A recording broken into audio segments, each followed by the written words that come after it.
ראיתי שזה במבצע. זה לא במבצע?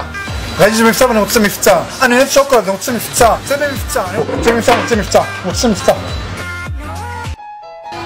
אתה קמצן מסריח. לא רק שאין לזה מבצע, זה המוצר הכי יקר בחנות. יש כל אחד שהוא יוצא נכנס. תורידי נעליים. משה, מה אתה עושה? לא בא לך לקנות, צא החוצה. רוצה מבצע. אדוני, כמובן, אם ראית שזה במבצע, תקבל את ההנחה שמגיע. מתוקים, מצטערים על אי הנעימות. תודה שקנית בשוויצריה הקטנה.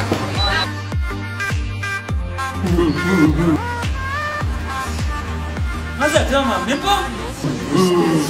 יש לי שאלה, אני מתאמן 6 פעמים בשבוע, אוכל 6 ארוחות ביום, 12 שעות, אני עדיין שמן, לא משהו שמן, כמה שמן, כל כך שמן, אני רוצה בארוחה שמן, ולא משמן. למה? שמן, למה אני שמן? תעזרו לי, אני שמן.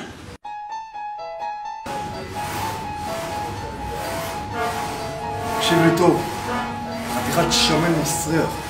אם היית אוכל נכון ומתאמן נכון, לא היית שמן, הבנת? מה אתה בכלל מפתיע לנו באמצע משחק?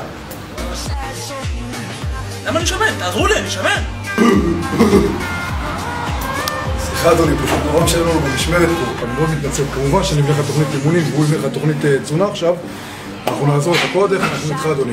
נורא מתנצל על הנעימות.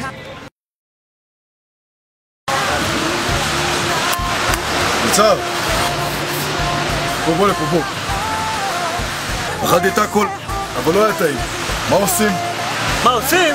תביא לך את הדרון הבית, סע לשם, סע.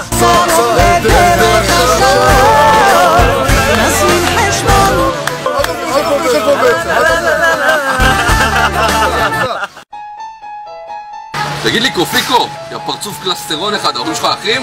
ואתה? מי קשקש עליך ככה? מה, אתה לא במודעות? מסכן, יא מאפנה. אני מתנצל מקרב לב, חברים. ארוחה כשמון בלוגר, כשמון הבית.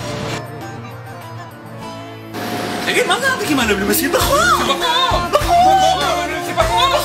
הם נמסים בחור! איזה עוד תוכל עומד בחור? משנה את המוק איתך, צאו לי מהחנות! צאו לי מהחנות בהם!